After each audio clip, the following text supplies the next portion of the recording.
स्वाज्ञोऽपि यत्प्रसादेन ज्ञानं तत्फलमाप्नुयात् सोऽयं हयास्यो भगवान् हृदय में भातु सर्वदा।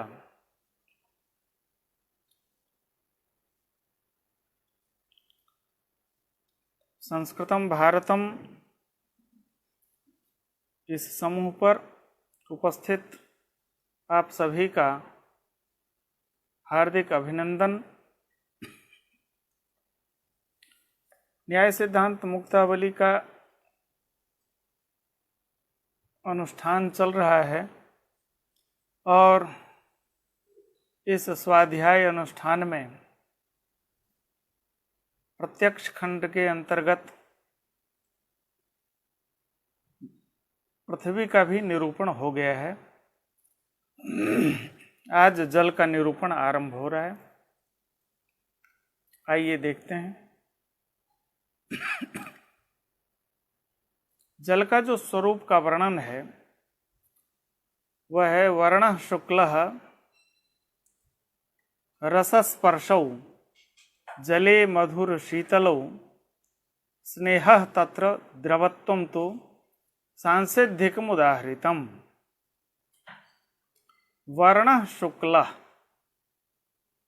जल का जो वर्ण है, यहाँ वर्ण शब्द का व्यवहार किया गया है।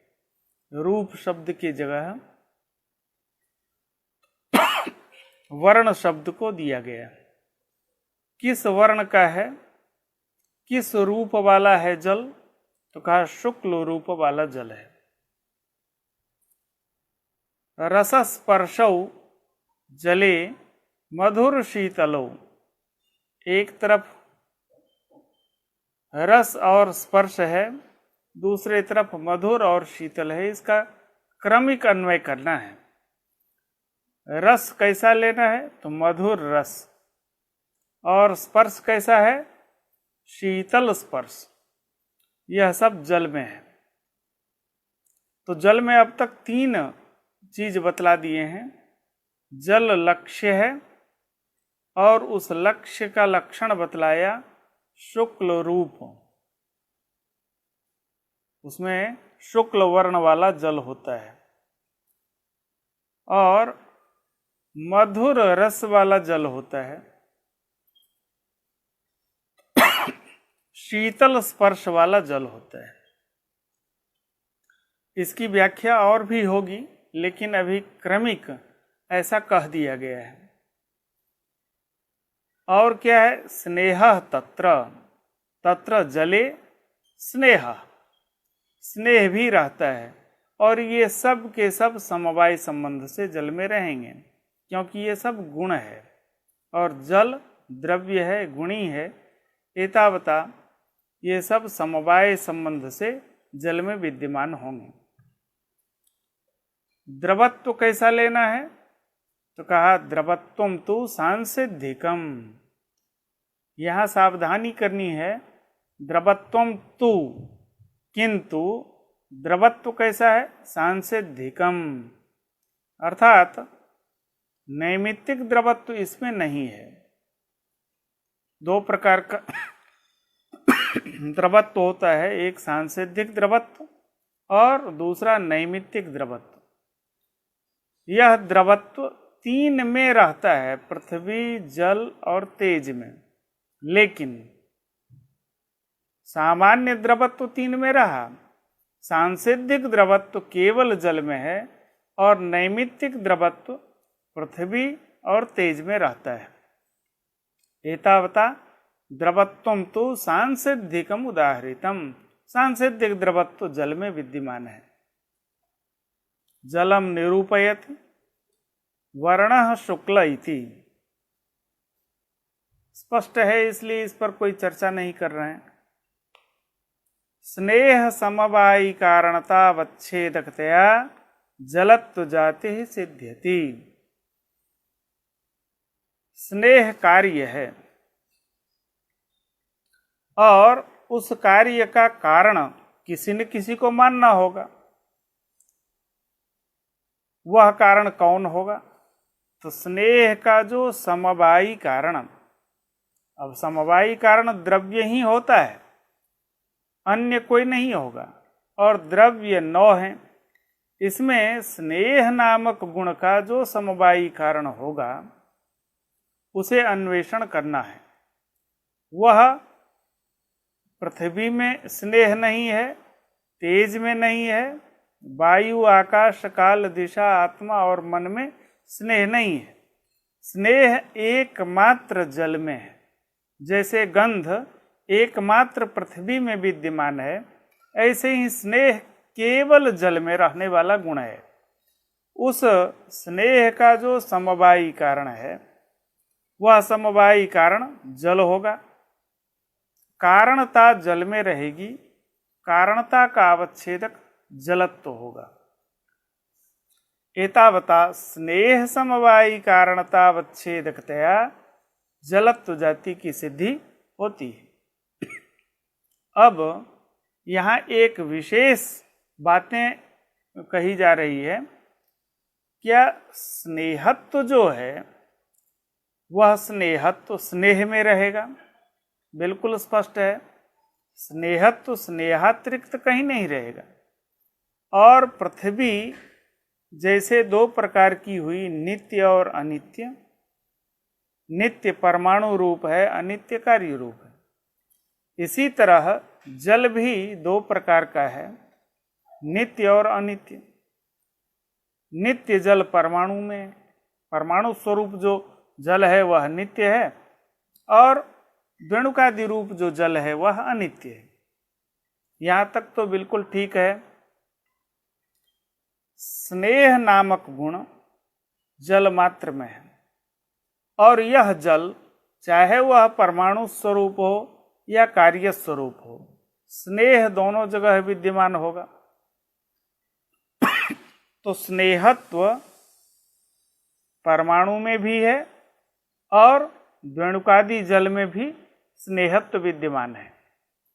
कठिनाई क्या है कि जो नित्य और अनित्य उभय वृत्ति हो वह कार्यता का अवच्छेदक नहीं होगा। कार्य शब्द से हम अनित्य को ही लेते हैं। जो कार्य होगा वह केवल अनित्य होगा। नित्य हो और कार्य हो यह बिल्कुल असंभव है। क्यों असंभव है? जैसे कोई कहे, बोल करके लाउडली बोले, मन मुखे जिह्वा नास्ति, यह सरासर झूठ है। इसलिए झूठ है कि बिना जीभ के वह बोल ही नहीं सकता है। तो मेरे मुख में जीभ नहीं है, यह वाक्य उच्चारण करने के लिए भी जीभ की आवश्यकता है। तो जो नित्य है वह कार्य संभव नहीं होगा। कार्य तो हम कहते हैं जो प्रागभाव का प्रतियोगी हो, उसको कार्य कहते हैं। जो पूर्व में तो नहीं था, अब उत्पन्न हो गया है, वही कार्य होता है। नित्य कभी भी कार्य नहीं होता। और यह जो स्नेहत्व है, यह स्नेहत्व परमाणु में भी है, और द्वेणुकादि रूप जो जल है उसमें भी स्नेहत्व विद्यमान है। तो यह स्नेहत्व नित्य और अनित्य उभय में वृत्ति हो गया। तो नित्यानित्य वृत्तितया न कार्यतावच्छेदकम, यह कार्यतावच्छेदक स्नेहत्व नहीं होगा। तथापि जन्य स्नेहत्वम तथा बोध्यम, जो जन्य स्नेह है वही कार्य होगा, और जन्य स्नेहत्व कार्यतावच्छेदक होगा। अर्थात परमाणु को कार्य नहीं बना सकते। परमाणु जो नित्य परमाणु है उसमें रहने वाला स्नेह कार्य नहीं है, अपितु अनित्य जो जल है द्वेणुकादि रूप, उसमें रहने वाला जो स्नेह है वह कार्य होगा। तो जन्य स्नेहत्व ही कार्यता का अवच्छेदक होगा। अब एक दूसरा मामला सामने आ गया। आपने स्नेहत्व को कार्यता का अवच्छेदक इसलिए नहीं माना कि वह नित्य वृत्ति और अनित्य वृत्ति उभय वृत्ति हो गया, इसलिए स्नेहत्व को कार्यतावच्छेदक नहीं माना। ठीक है, लेकिन अब परमाणु जो जल है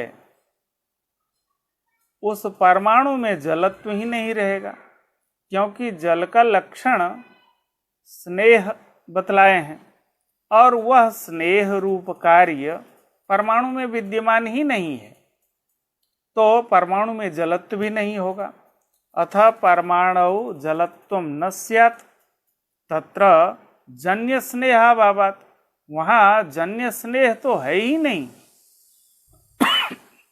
जहां जन्य स्नेह रहेगा वहीं जलत्व जाति की सिद्धि आप कर रहे हैं, और जन्य स्नेह परमाणु में नहीं है, एतावता परमाणु में जलत्व ही नहीं रहेगा। एक मुश्किल सामने है। अतः परमाणु जलत्वम न स्यात् तत्र जन्य स्नेहाभावात्। दूसरी बात, तस्य च नित्यस्य स्वरूपयोग्यत्वे फलावश्यम भाव नियमात् इति चेत्, यदि हम स्वरूप योग्य मानते हैं, इसको एक दूसरे उदाहरण से समझते हैं। घट की उत्पत्ति में दंड कारण है, अर्थात दंड से हम घट का निर्माण करते हैं, कारणता दंड में है। अब प्रश्न ये है कि उस कारणता का अवच्छेदक कौन होगा। स्वाभाविक है उत्तर मिलेगा दंडत्व होगा, क्योंकि दंड कारण है और उस कारण उसमें रहेगी कारणता, कारणता का अवच्छेदक दंडत्व हो जाएगा। और दंडत्व समस्त दंड में विद्यमान है, चाहे वह अरण्यस्थ दंड हो या प्रकृति में उपस्थित जो दंड है वह दंड है। दोनों जगह दंडत्व विद्यमान रहेगा, सर्वत्र दंडत्व विद्यमान है। वहां पर क्या है, अरण्यस्थ दंड में हम स्वरूप योग्यता रूपा कारणता मानते हैं। अर्थात कहने का तात्पर्य यह है कि वह जब कभी उसे ला करके और उस दंड से भी हम घट का निर्माण कर सकते हैं, उसमें योग्यता है, स्वरूप योग्यता है। फलोपधायकता रूपा कारणता प्रकृति में उपस्थित जो दंड है उसमें विद्यमान है। फल को अर्थात घट को वह उत्पन्न करने में सक्षम है, समर्थ है। एतावता फलोपधायकता रूपा कारणता, कुलाल के हाथ में विद्यमान जो दंड है उस दंड में फलोपधायकता रूपा कारणता है, क्योंकि उस दंड से फल की निष्पत्ति होने वाली है। कारणता यहाँ भी है, स्वरूप योग्यता रूपा कारणता अरण्यस्थ दंड में भी है। एतावता दंडत्व सब जगह विद्यमान होगी। यहाँ समस्या ये है कि यदि इसको हम स्वरूप योग्य मानेंगे, परमाणु जलीय जो परमाणु है उस परमाणु में रहने वाला जो स्नेह है, जन्य स्नेह, एक तो जन्य स्नेह परमाणु में रहेगा नहीं, और यदि उसको हम नित्य मानते हैं, परमाणु नित्य ही है, तो नित्यस्य स्वरूप योग्यत्व, उसको यदि हम स्वरूप योग्य मानेंगे तो वह है नित्य। परमाणु क्या है, नित्य है। और हम ऊपर से स्वरूप योग्य मान लें तो कभी न कभी वह कार्य को, फल को अवश्य उत्पन्न करेगा, तो वह स्नेह को अवश्य उत्पन्न करने लगेगा। ये कठिनाई होगी। परमाणु से जलीय परमाणु में पहले तो ये कहा कि वह नित्य अनित्य उभय वृत्ति है, इसलिए स्नेहत्व कार्यतावच्छेदक नहीं होगा। परमाणु में जब हम जलत्व नहीं मानेंगे, क्योंकि वहाँ जन्य स्नेह है ही नहीं, इसलिए परमाणु में जलत्वाभाव मानना पड़ेगा। वह नित्य है परमाणु, उसमें यदि स्वरूप योग्यत्व रूप कारणता मानते हैं तो निश्चित ही कभी, वह तो नष्ट होने वाला नहीं है, तो निश्चित ही कभी न कभी फल को उत्पन्न करेगा। इति चेत न, ऐसा कहें तो हम नहीं कह सकते हैं। जन्य स्नेह जनकतावच्छेदकतया जन्य जलत्व जाते सिद्धौ।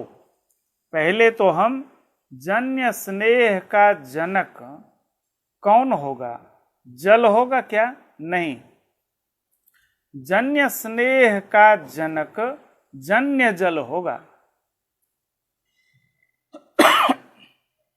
जन्य स्नेह जनकतावच्छेदकतया जन्य जलत्व जाति की सिद्धि हम करेंगे। अर्थात कार्य कौन है? जन्य स्नेह। कारण कौन है? जन्य जल। तो कारणता जन्य जल में रहेगी, कारणता का अवच्छेदक जन्य जलत्व होगा। तो अब जन्य जलत्व जाति की सिद्धि हो रही है, जलत्व जाति की सिद्धि नहीं हो रही है। एतावता जन्य स्नेह समवायी कारणतावच्छेदकतया जन्य जलत्व जाते सिद्धौ। पहले जन्य जलत्व जाति की सिद्धि कर लेते हैं, फिर जन्य जलत्वावच्छिन्न जनकतावच्छेदकतया जलत्व जाति की सिद्धि करेंगे। दो अनुमान करना है, दो तरह से हम कार्य कारण भाव बनाएंगे। जन्य स्नेह को कार्य की कोटि में रखेंगे, कारण की कोटि में जन्य जल को रखेंगे। कारणता जन्य जल में रहेगी, कारणता का अवच्छेदक जन्य जलत्व, वह जाति सिद्ध हो। अब जन्य जल को हम कार्य मानते हैं, जन्य जलत्वावच्छिन्न का जनक जल होगा, विशुद्ध जल। जनकता जल में रहेगी, जनकता का अवच्छेदक जलत्व जाति की सिद्धि कर लेंगे। तो एतावता दो बार में हम जलत्व जाति की सिद्धि करते हैं। अब यहां पर कोई समस्या नहीं होगी। वर्ण शुक्ल, यह का शुक्ल रूपमेव जलस्य, जल में एकमात्र शुक्ल रूप है, अन्य रूप नहीं है। 7 प्रकार के रूप होते हैं, शुक्ल, नील, पीत, रक्त, हरित, कपिश और चित्र। इन 7 रूपों के मध्य में जो एक पहला रूप है शुक्ल, वही शुक्ल रूप जल में विद्यमान है। शुक्ल रूपमेव अर्थात अन्य रूप इसमें नहीं है। जलस्य इति दर्शयितुम उक्तम वर्ण शुक्ल, न तो शुक्ल रूपवत्वम लक्षणम। हड़बड़ा करके शुक्ल रूपवत्वम ऐसा लक्षण नहीं कर देना है। ऐसा यदि लक्षण करेंगे तो शुक्ल रूपवत्ता पृथ्वी में भी है, क्योंकि पृथ्वी में 7 रूप विद्यमान है, शुक्ल रूप भी है। तो शुक्ल रूपवत्वम यदि लक्षण करते हैं तो वह पृथ्वी में भी चला गया, तेज में भी चला जाएगा, अतिव्याप्ति होगी। इसलिए शुक्ल रूपवत्वम यह लक्षण नहीं है। लक्षण क्या है? वह कहते हैं नैमित्तिक द्रवत्ववत् अवृत्ति रूपवद वृत्ति द्रव्यत्व साक्षात व्याप्य जाति मत्वम। यह जो शुक्ल रूपवत्वम है उसका यह परिष्कृत लक्षण बतलाया है। नैमित्तिक द्रवत्ववत् में नहीं रहने वाला। अब हमें देखना है नैमित्तिक द्रवत्व कहाँ कहाँ रहता है। नैमित्तिक द्रवत्व पृथ्वी में है और तेज में है।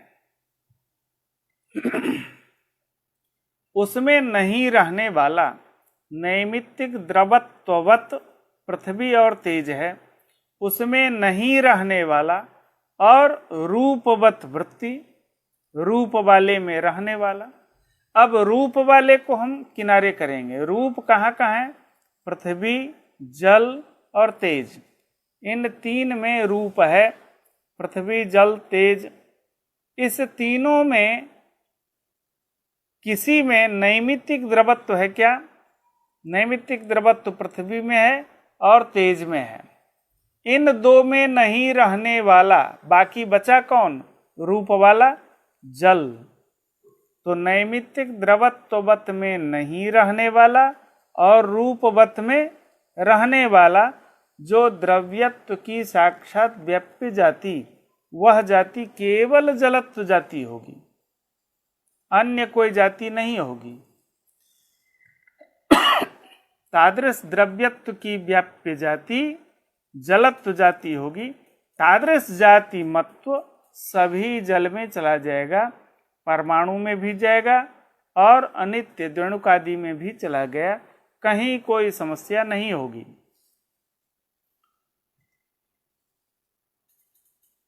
दूसरा एक और कर रहे हैं, अभास्वर शुक्लेतर रूपा समानाधिकरण।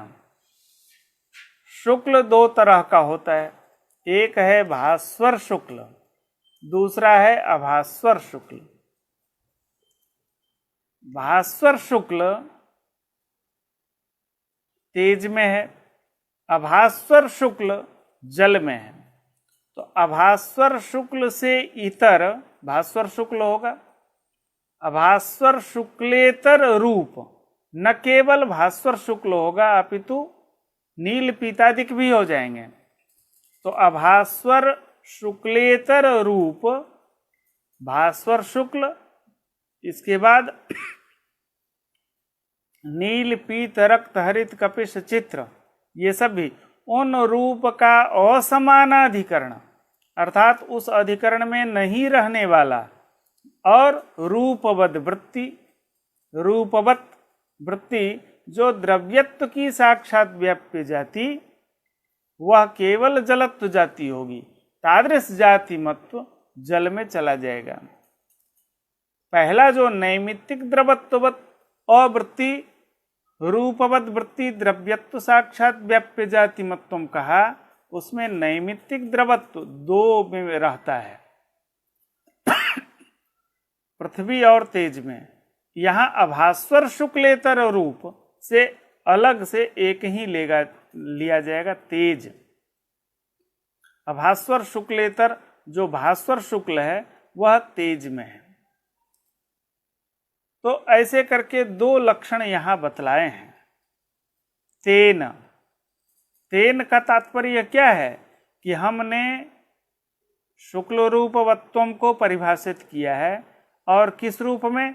अभास्वर शुक्लेतर रूपा समानाधिकरण रूपवद वृत्ति द्रव्यत्व साक्षात व्याप्य जाति मत्वम, ऐसा लक्षण कर देने से स्फटिकादौ नाति व्याप्ति, स्फटिक में अतिव्याप्ति नहीं होगी।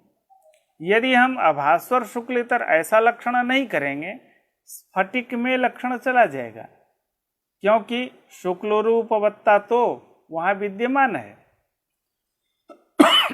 इसलिए शुक्ल रूपवत्वम इसे परिभाषित करना आवश्यक होगा। स्फटिक जल नहीं है, लेकिन उसमें लक्षण जा रहा है शुक्ल रूपवत्वम।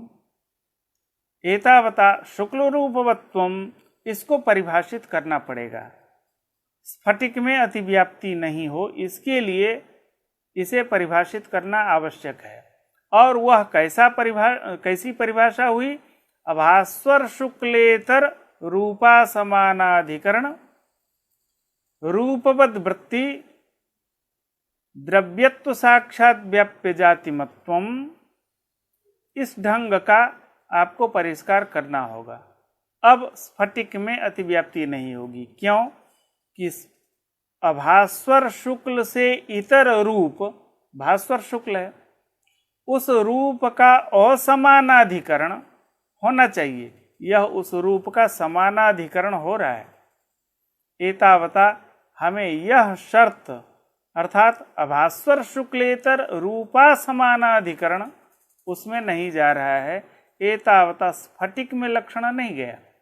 वही मेरा अभीष्ट भी है कि स्फटिक में लक्षण नहीं जाना चाहिए, यह लक्षण तो केवल जल में जाना चाहिए। लक्ष्य केवल जल है, लक्षण भी वहीं जाना चाहिए। एतावता स्फटिक में अतिव्याप्ति नहीं होगी। आदि पद से वस्त्र को भी ले सकते हैं। वस्त्र भी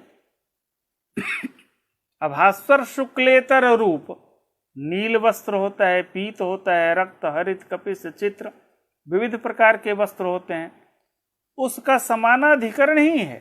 और द्रव्यत्व की साक्षात व्याप्य जाति पृथ्वीत्व जाति हो जाएगी। तादृश जाति मत तो वस्त्रादि में भी चला जाएगा। एतावता आपको शुक्ल रूपवत्वम इसे परिभाषित करने की आवश्यकता होती है, और वह परिभाषा है अभास्वर शुक्लेतर रूपा समानाधिकरण रूपवद वृत्ति द्रव्यत्व साक्षात व्याप्य जाति मत्वम तेन स्फटिकादौ नाति व्याप्ति। रसस्पर्शौ, रस और स्पर्श जल में कैसा है? तो कहा मधुर शीतलौ। मधुर रस के साथ में अन्वय करें और स्पर्श के साथ में शीतल का अन्वय करना है। मधुरो रसः शीतस्पर्शः। जलस्य मधुर एव रसः, यहाँ भी एवकार है, अर्थात मधुरातिरिक्त अन्य कोई भी रस जल में विद्यमान नहीं। जलस्य मधुर एव रसः शीत एव स्पर्शः। स्पर्श भी केवल शीतल ही है, अन्य कोई स्पर्श यहाँ पर नहीं है। उसका अर्थ क्या है? मधुर एव रसः शीत एव स्पर्शः, इसका क्या तात्पर्य है? तो कहा तिक्त रसवत अवृत्ति। रस दो जगह है, पृथ्वी में और जल में, अन्यत्र किसी द्रव्य में रस नहीं है। तो तिक्त रसवत कौन होगा? पृथ्वी है, क्योंकि हम तो कह दिए हैं जल में केवल मधुर रस है। तिक्त रसवत पृथ्वी है, उस तिक्त रसवत में अवृत्ति नहीं रहने वाला और मधुरवत वृत्ति, मधुरवत में रहे, ऐसे द्रव्यत्व की साक्षात व्याप्य जाति जलत्व जाति होगी। तादृश जाति मत्व जल में जाएगा। यदि मधुरवत वृत्ति द्रव्यत्व साक्षात व्याप्य जाति मत्व कहेंगे तो पृथ्वी में भी चला जाएगा यह लक्षण, क्योंकि मधुरवत पृथ्वी है, मधुर रस पृथ्वी में भी है। इसलिए तिक्त रसवत अवृत्ति, तिक्त रसवत में नहीं रहने वाला और मधुरवत में रहने वाला द्रव्यत्व की जो साक्षात व्याप्य जाति है वह जाति केवल जलत्व जाति होगी। तादृश जाति मत्व जल में चला जाएगा, कोई दोष नहीं। तेन सर्करादौ नाति व्याप्ति।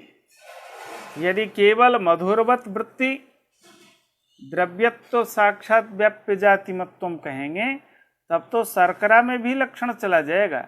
शर्करा पार्थिव है, इसलिए तिक्त रसवत अवृत्ति यह उसमें डालना है। और शीतेव स्पर्शः, इसका तात्पर्य शीतेतर स्पर्शवत वृत्ति, स्पर्शवत वृत्ति द्रव्यत्व साक्षात व्याप्य जाति मत्वम तदर्थ। अब स्पर्श कहाँ कहाँ है, ऐसे द्रव्य को हम पहले निकाल लेते हैं। शीत, ये स्पर्श जो है पृथ्वी, जल, तेज और वायु, इन चार में स्पर्श रहता है। तो पृथ्वी में और वायु में, इनमें अनुष्णा शीत स्पर्श है, दो में रिजर्व है। जल में शीत स्पर्श, तेज में उष्ण स्पर्श। तो एक तो शीत स्पर्श का अधिकरण है, एक उष्ण स्पर्श का अधिकरण है। अनुष्णा शीत स्पर्श का अधिकरण पृथ्वी और वायु है। अब हमें देखना है शीतेतर स्पर्श कौन है। शीतेतर स्पर्श है उष्ण स्पर्श और अनुष्ण शीत स्पर्श। उष्ण स्पर्श तेज में है, अनुष्ण शीत स्पर्श पृथ्वी और वायु में है, तो वह है शीतेतर स्पर्श। वो स्पर्शवत कौन होगा? उष्ण स्पर्शवत तेज है और अनुष्ण शीत स्पर्शवत पृथ्वी और वायु है। उसमें नहीं रहने वाला और स्पर्शवत में रहने वाला। अब स्पर्शवत एक शेष है जो शीत स्पर्श वाला है।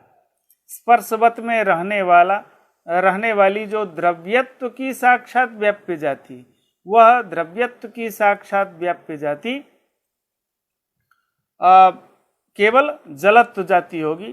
तादृश जाति मत तो जल में चला जाएगा। एतावता शीत एव स्पर्श का यह तात्पर्य है।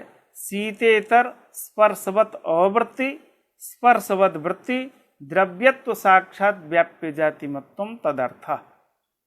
अब थोड़ी परीक्षा हो जाएगी कि शुक्ल रूप वाला ही आप क्यों कहते हैं जल को?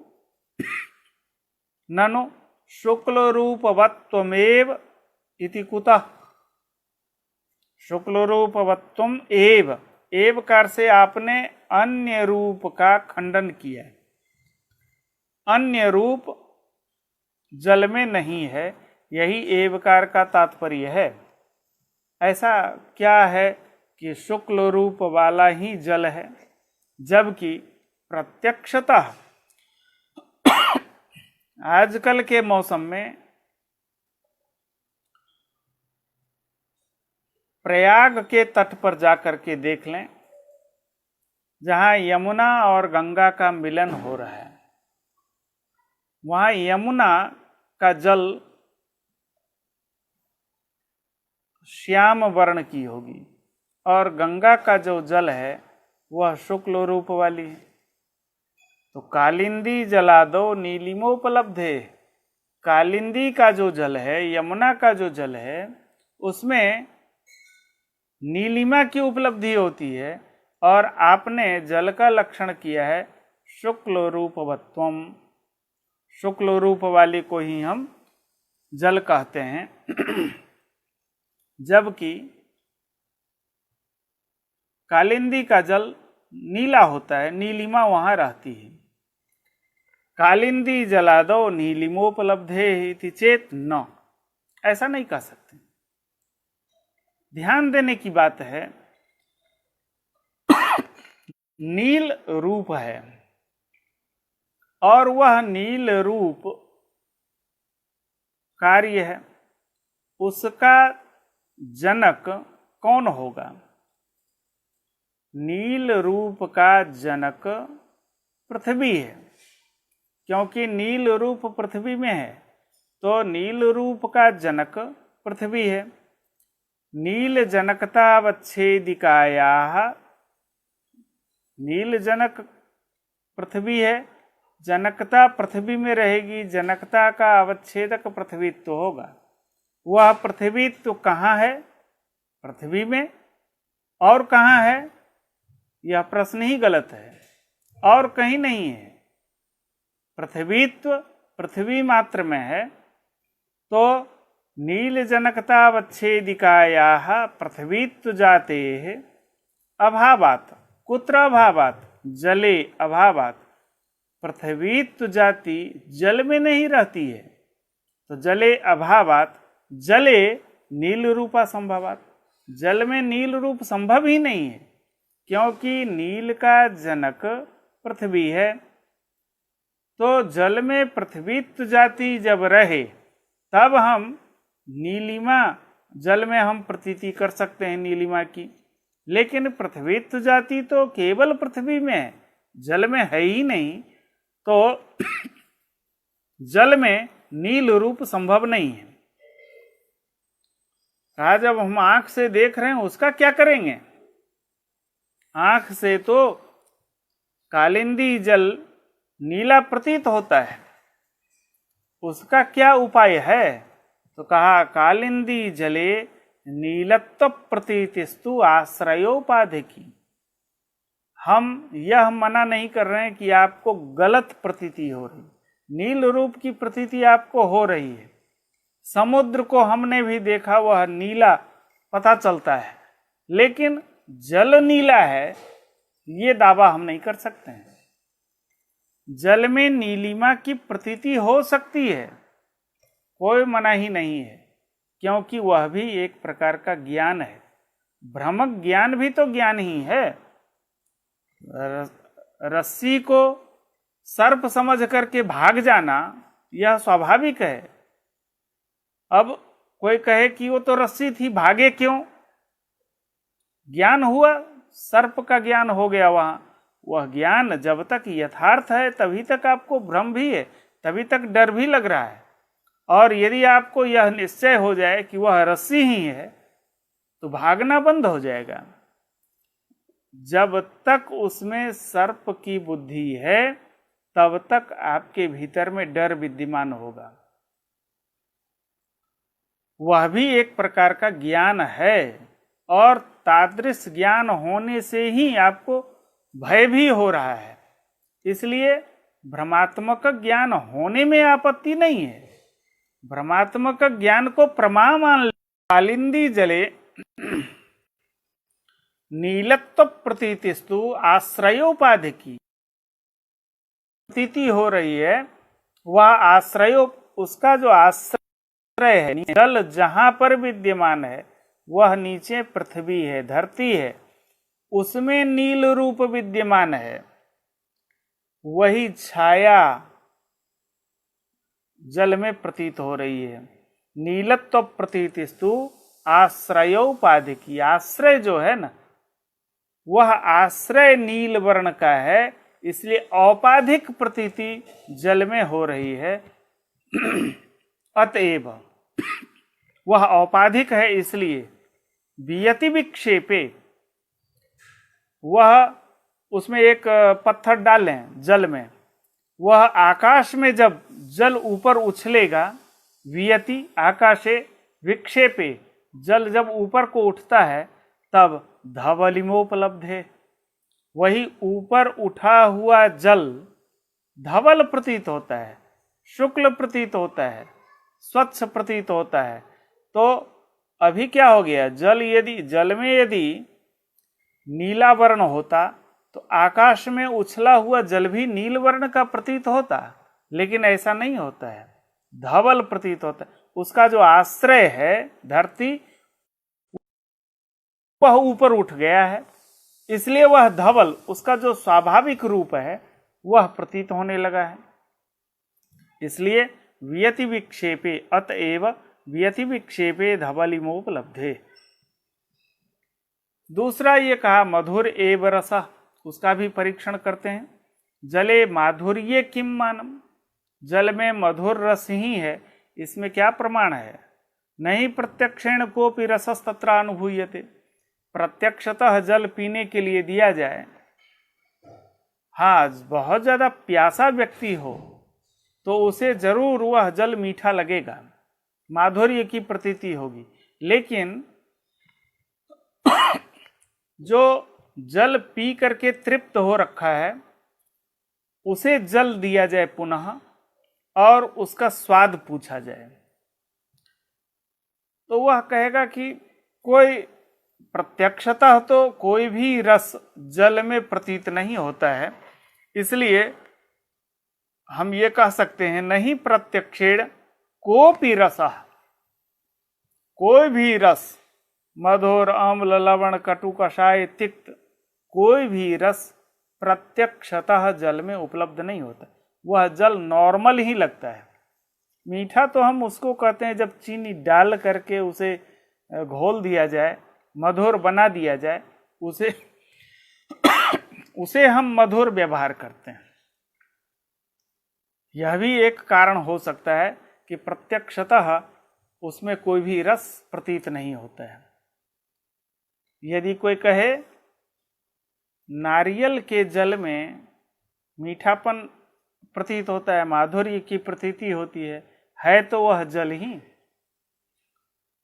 न च नारिकेल जलादो माधुर्यम उपलभ्यते एव।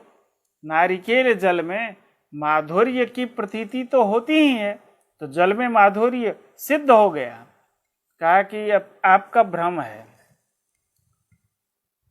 तस्य आश्रयोपाधिकत्वात्, उसका जो आश्रय है, उस जल का आश्रय नारियल का वृक्ष है, वह नारियल का फल है, वह पार्थिव वस्तु है। और पृथ्वी में केवल मधुर ही नहीं, सारे रस हैं, इसलिए औपाधिक उसमें माधुर्य की प्रतीति हो रही है। उपाधि के गुण उसमें संक्रांत हो गए हैं।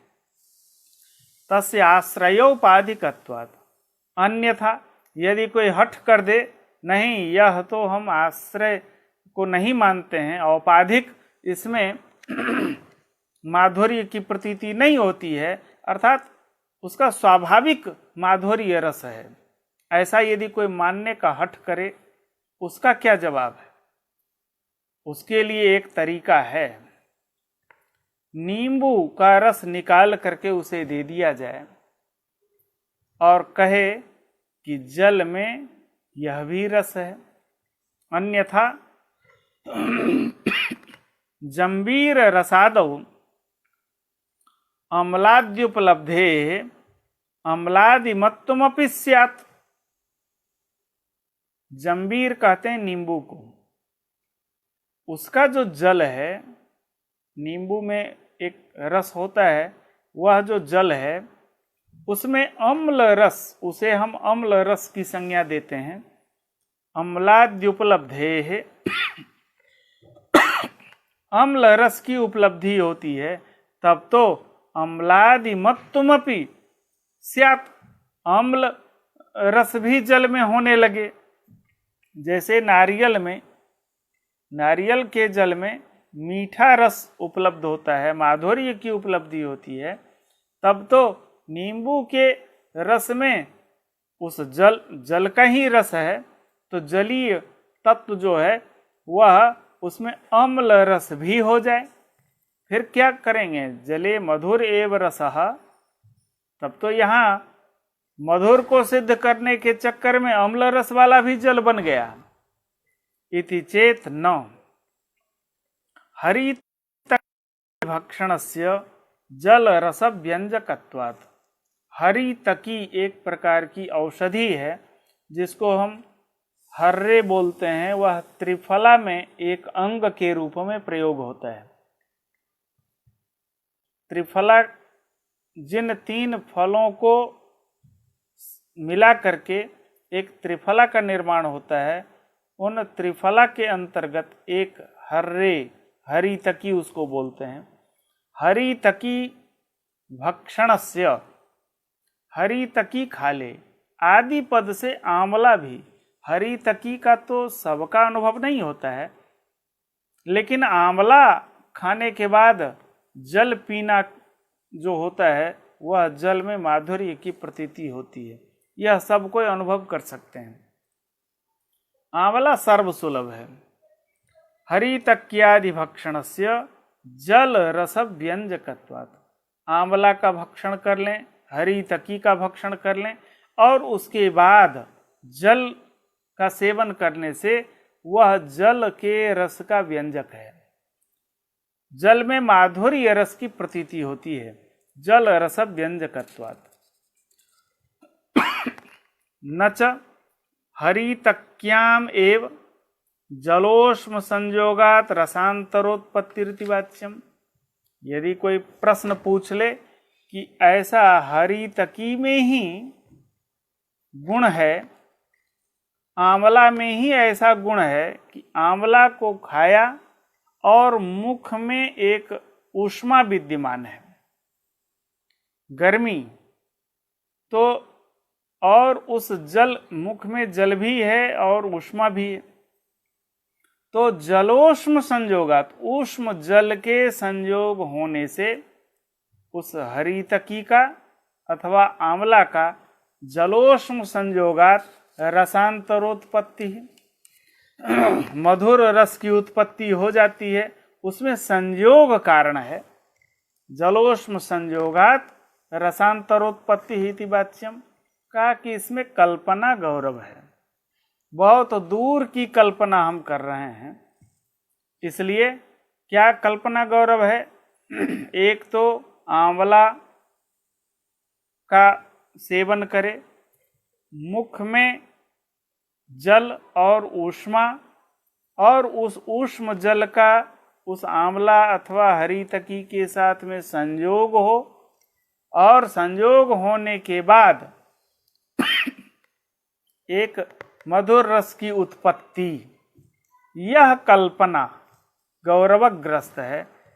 सहजता में यह स्वीकार कर लें कि जल में माधुर्य रस है, माधुर्य है, जल में मधुर रस है, इसी से हमारा काम चल जाता है। तो अलग अलग, और नारिकेल जल में तो औपाधिक माधुर्य है, इसी तरह जंबीर जल में भी औपाधिक माधुर्य अम्ल है, उसका स्वाभाविक नहीं है। स्वाभाविक जो रस है वह मधुर रस ही है जल का। पृथ्वीत्वस्य अम्लादि जनकतावच्छेदकत्वा पृथ्वीत्वस्य अम्लादि जनकतावच्छेदक, पृथ्वीत्व होगा क्योंकि अम्ल, मधुर, लवण, कटु, कषाय ये रस केवल पृथ्वी में है, तो इन रसों का जनक पृथ्वी है। जनकता पृथ्वी निष्ठा होगी, जनकता अवच्छेदक पृथ्वीत्व होगा, और वह पृथ्वीत्व केवल पृथ्वी में है, जल में नहीं रहता। पृथ्वीत्वस्य अम्लादि जनकता अवच्छेदकत्वाच्च जले न आम्लादिकम, अम्लादिक जल में उपलब्ध नहीं है, वह पृथ्वी का गुण है।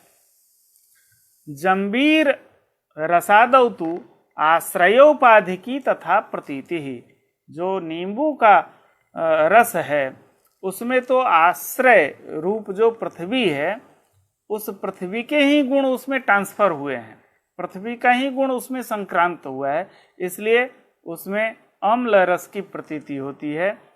इसी प्रकार नारियल के जल में मधुर रस की प्रतीति होती है, वह औपाधिकी प्रतीति है। एवं जन्य शीत स्पर्श जनकतावच्छेदकम, जन्य शीत स्पर्श का जनक जन्य जल होगा, जनकतावच्छेदक जन्य जलत्व होगा, और जन्य जलत्वावच्छिन्न जनकतावच्छेदकतया जलत्व जाति की सिद्धि करते हैं। अब घिसा हुआ जो चंदन है, चंदन ऐसे ही पार्थिव वस्तु है, और उस चंदन को घिस दिया जाए तो और ज्यादा शीतल हो जाता है। घृष्ट चंदनादौ तु शैत्योपलब्धे ही चंदनांतरवर्ती शीततर सलिलस्यैव। घिसा हुआ जो चंदन है आदि पद से और भी ले सकते हैं। एक पत्थर, विशाल पत्थर है और एक जगह रखा हुआ है भूमि के ऊपर, उसे जब हम उलट देते हैं तो उसका नीचे वाला जो भाग होता है वह ज़्यादा ठंडा समझ में आता है, ऊपर का भाग तो गर्म होता है, धूप उसके ऊपर में आ रही है इसलिए वह गर्म है, लेकिन उसका नीचे वाला भाग ज़्यादा ही ठंडा है। तो घिसा हुआ चंदन अथवा पत्थर, जो विशाल पत्थर है उसका नीचे वाला भाग, उसमें जो शैत्य की उपलब्धि होती है, शैत्य गुण जल का है।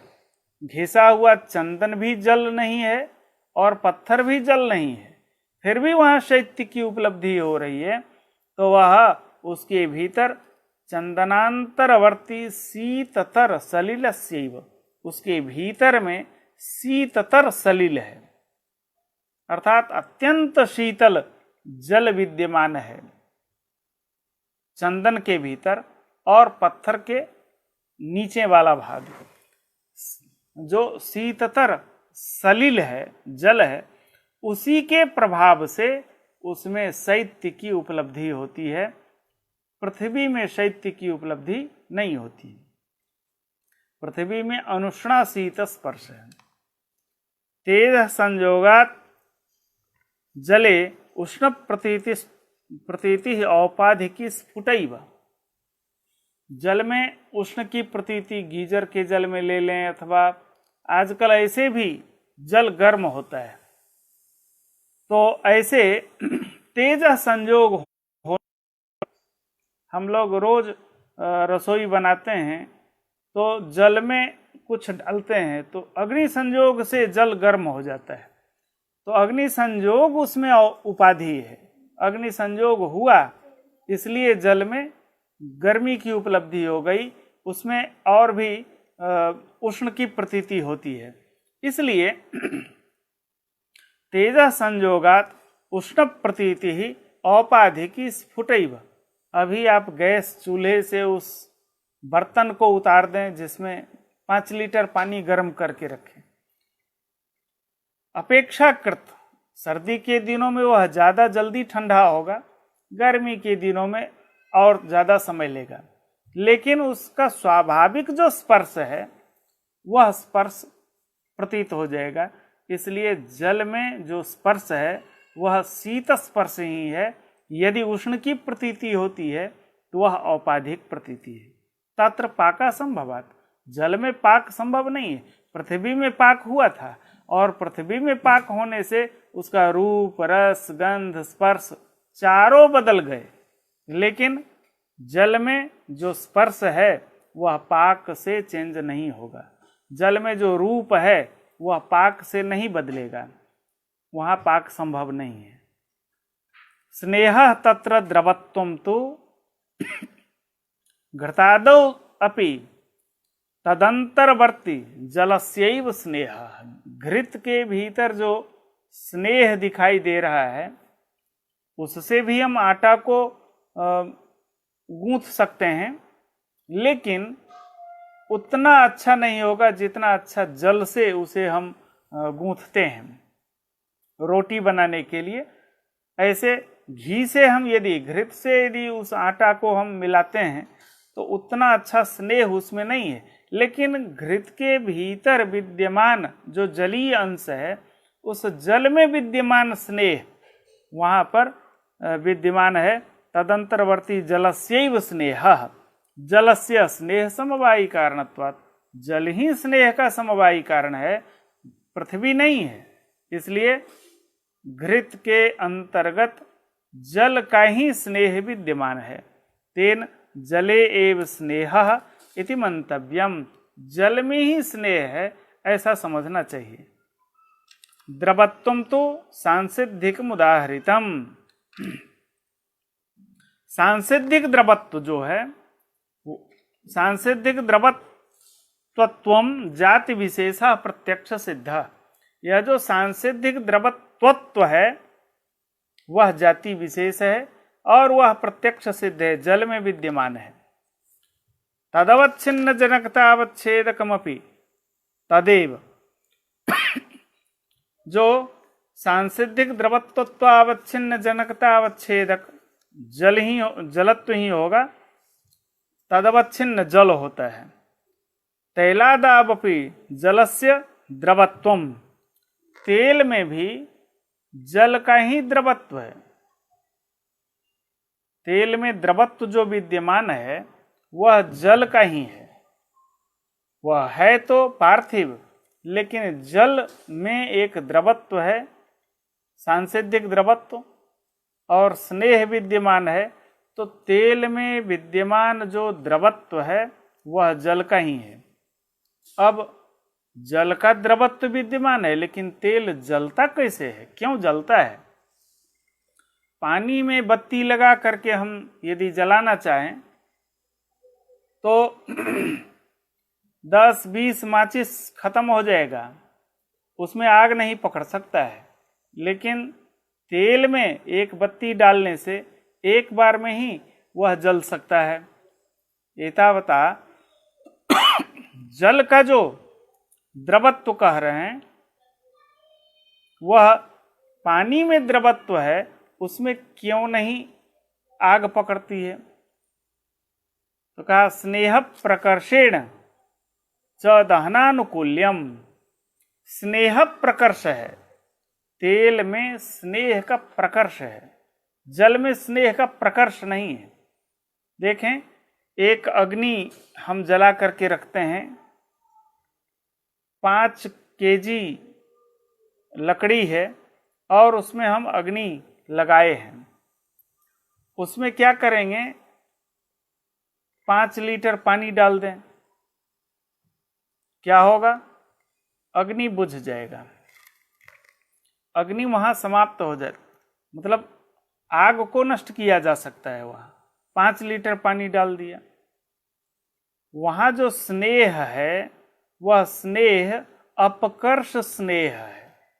अपकर्ष स्नेह के कारण वह दहन के प्रतिकूल हो गया।